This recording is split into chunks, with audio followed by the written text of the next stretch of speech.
পয়লা বৈশাখের শুভেচ্ছা জানিয়ে আজকের এই ছোট্ট ভ্লগ ভিডিওটা শুরু করলাম। গত ডিসেম্বরে যখন কলকাতায় গিয়েছিলাম, এরকম টুকটাক ছোটোখাটো কয়েকটা জিনিস কিনে নিয়ে এসেছি। স্বস্তিকটা আঁকাতে বেশ সুন্দর লাগছে, তবে ভেবেছিলাম এই কুনকিটাকে একটু নিজের মতো করে কড়ি টড়ি দিয়ে সাজাবো। কোনো কারণবশত শেয়ার করে উঠতে পারলাম না। দাঁড়াও, এটা রেখে তোমাদেরকে আরেকটা জিনিস দেখাই। বড়মার মন্দিরে যখন গেছিলাম, এই কুলোটা কিনে এনেছিলাম, তবে ইচ্ছা ছিল এটাতে একটু নিজেই রং টং করবো, কিন্তু সেটাও আর করে উঠতে পারিনি গো।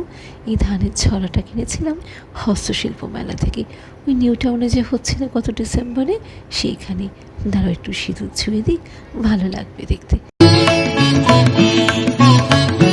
বাঙালি বলে কথা, আর এই শুভ দিনে একটু মিষ্টি মুখ করবো না তা তো হয় না। সেই মতো স্কুল থেকে ফিরেই টুকটাক কয়েকটা জিনিস ব্লিঙ্কিটে আনিয়েছিলাম, সাথে সাথে এটাও নিয়ে এসেছি। তবে জানা নেই, এই প্রথমবারই টিনের রসগোল্লা খাচ্ছি। কটা রয়েছে তাও বলতে পারবো না, অবশ্য লেখা হয়তো রয়েছে, সেটা খেয়াল করিনি। তবে রসগোল্লার সাইজগুলো কিন্তু বেশ সুন্দর। আচ্ছা, 6টা মতো রয়েছে। তাও ছুটির দিন হলে পরে সকালবেলায় টিভিটা খুলে একটুখানি বৈশাখী আড্ডা বা গান, সেগুলো না হয় দেখতে পারতাম। আর এই বেলা 2-2:30টার সময় কোথায় আর কি রয়েছে। এইসব বিশেষ দিনে বাড়িঘরটাও একটু সুন্দর করে সাজিয়ে গুছিয়ে রাখলে নিজেরই যেন ভালো লাগে। ভিন রাজ্য থেকেও যেন মনে হয় নিজের মাটির টানটা অনুভব করতে পারি। তবে আজ হিরককে বলেছিলাম, যদি একটু রজনীগন্ধা ফুল পাওয়া যেত ভালো হতো, কিন্তু এখানে আর কোথায় কী পাবে। দাঁড়াও, এর সাথে সাথে একটা প্রদীপও ধরিয়ে দিই।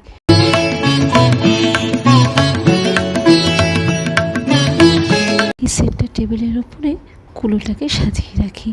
আর হিরকও এই এক্ষুনি আজ অফিস থেকে ফিরলো বলে দেখে বেশ অবাক হয়ে যাবে। রসগোল্লার পাশাপাশি সন্দেশও খোঁজ করলাম, কিন্তু অনলাইনে শেয়ার কোথায় কি।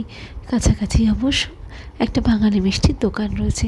ভেবেছিলাম স্কুল থেকে ফেরার পথে একবার ঢু মেরে আসবো, কিন্তু ওই যে বাসে করে একদম বাড়ির সামনেই নামি, তার উপরে যা রোদ। দাঁড়াও একটু প্রদীপটা ধরিয়ে দিই। এই নতুন বছরে প্রত্যেকের জীবন যেন আলোয় আলোকময় হয়ে থাকে।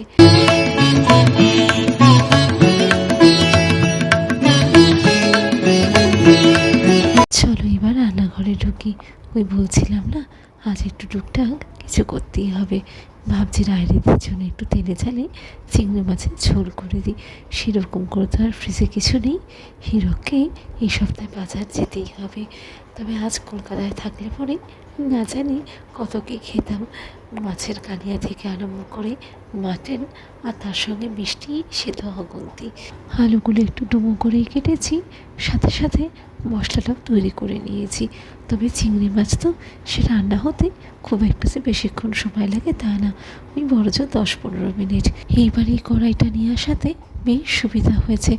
জায়গাটাও তো অনেকটা, রান্না করেও ভারী আরাম। চিংড়ি মাছগুলো যে খুব একটা বড় তা না, তবে ওই 1 আঙুলের মাপে। আর এদের জন্যে একটু বেশি করেই নিলাম। জলগুলো একটু অ্যাবসর্ব করে নিই, নাহলে কড়াইতে দেওয়া মাত্রই সে এত জল ছাড়বে, রান্নাটাই খারাপ হয়ে যায়। তবে আমি সাধারণত চিংড়ি মাছ বা ইলিশ মাছ খুব একটা ভাজি না, ওই একটু নুন দিয়ে ম্যারিনেট করে খানিকক্ষণের জন্য রেখে ওই কাঁচা অবস্থাতেই মশলা কষানোর সময় দিয়ে দিই। তোমরা এভাবে করে দেখো, রান্নাটা দারুণ হবে। আর চিংড়ি মাছের এত সুন্দর একটা গন্ধ। আলুটাও ভাজা হয়ে গেছে, মশলাটা দিয়ে দিলাম। তবে একটা কথা খেয়াল রেখো, এই চিংড়ি মাছের মশলায় কিন্তু পেঁয়াজ, টমেটো আর আদা, রসুনটা কিন্তু পড়ে না। হলুদ গুঁড়ো, লঙ্কার গুঁড়ো, খুব সামান্য ধনে জিরে গুঁড়ো। তবে আজ একটুখানি টক দইয়ের সঙ্গে সঙ্গে কাশ্মীরি লঙ্কার গুঁড়ো দেবো, রঙটা ভালো হবে যে। তবে একটা কথা খেয়াল করো, টক দইটা যখন মশলার সঙ্গে মিক্স আপ করবে, গ্যাসটা কিন্তু একদম সিমে রেখো, নাহলে পরে দইটা পুরো ফেটে যাবে। মোটামুটি হয়ে এলো, একটু ভালো করে কষিয়ে নিলাম। এত সুন্দর একটা গন্ধ উঠছে। খানিকটা জল দিয়ে আর একটু ভালো করে ফুটিয়ে নেব। আলুগুলো তো সেদ্ধ হয়ে যাবে, আর চিংড়ি মাছ তো নরম মাছ, ওই 2-1 ফুটি হয়েও গেছে হয়তো বা। আন্দাজ মতো নুন, আর তার সঙ্গে সঙ্গে চিনি টেস্ট করে দেখি কেমন লাগছে খেতে। মনে তো হচ্ছে ভালোই হয়েছে, মোটামুটি ঠিকই রয়েছে। ওপর থেকে 4টে কাঁচা লঙ্কা দিয়ে দিলাম। রঙটা কী ভারী সুন্দর হয়েছে বলো না। সত্যি গরম গরম ভাত, আর তার সঙ্গে এরকম একটু তেলে ঝালে কষা কষা চিংড়ি মাছের ঝোল। এই দেখেছো কীর্তি, গল্প করতে করতে বলতেই ভুলে গেলাম এই রান্নাটায় কী কী ফোড়ন দিয়েছি। গোটা গরম মশলা ক্রাশ করে আর তার সঙ্গে সামান্য একটু সাদা জিরে, এত সুন্দর একটা ফ্লেভার এসছে। দাঁড়াও খানিকটা তুলে রাখি। তবে হীরক তো আর এইসব রান্না এখন খায় না, আর আমিও খুব কম খাই। পারতপক্ষে হীরক আর আমি ওই হলুদ দিয়ে ফোটানো ঝোল। এই পাখাটা হস্তশিল্প মেলা থেকে কিনেছিলাম ডিসেম্বরে যখন কলকাতায় গেলাম, আর সেদিন তো এই মাটির থালাটা রং করলাম। সময় সুযোগ পেলে একটু কলকাগুলো নিজে নিজে প্র্যাকটিস করি। এত ভালো লাগে আমার এই ডিজাইনটা। ফুল দিয়ে একটু সুন্দর করে সাজিয়ে দিলাম আমাদের তরফ থেকে তোমাদের জন্যে।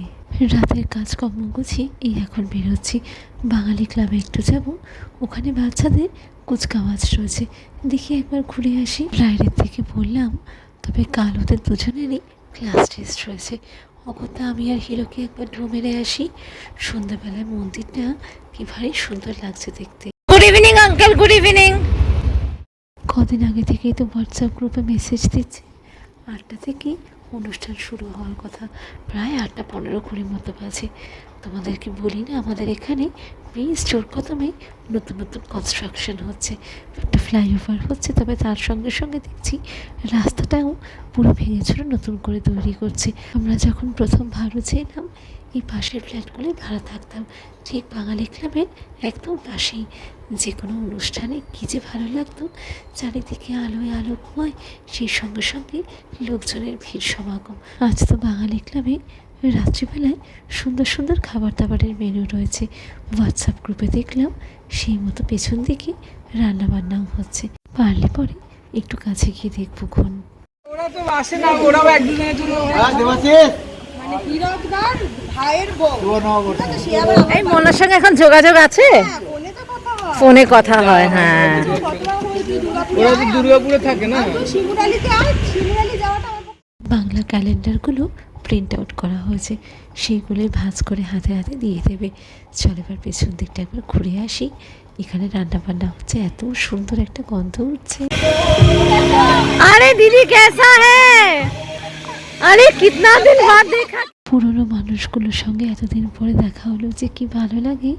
এইটা আমাদের বাঙালি ক্লাবের ঠাকুর দালান। দাদা ভালো আছো? আচ্ছা আচ্ছা, শরীর টরীর সব ভালো?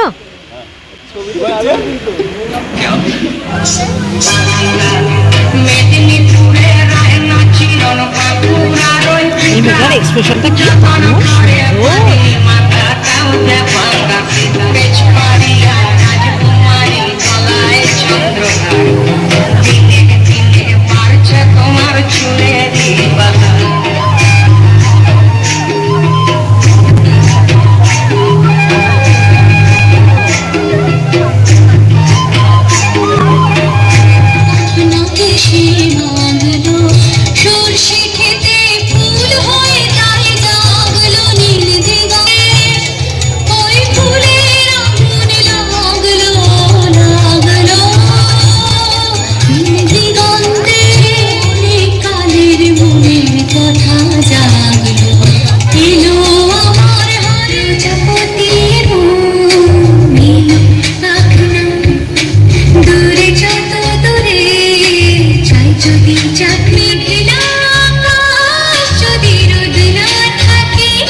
কথায় কথায় হাসে না।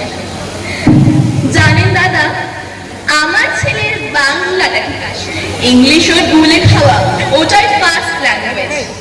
হিন্দি সেকেন্ড, সত্যি বলছি হিন্দিতে ওর দারুণ পেজ। কি লাভ বলুন বাংলা পড়ে, বিমান ছেড়ে ঠেলায় চড়ে। বেঙ্গলি হার্ড ল্যাঙ্গুয়েজ, তাই তেমন ভালোবাসে না।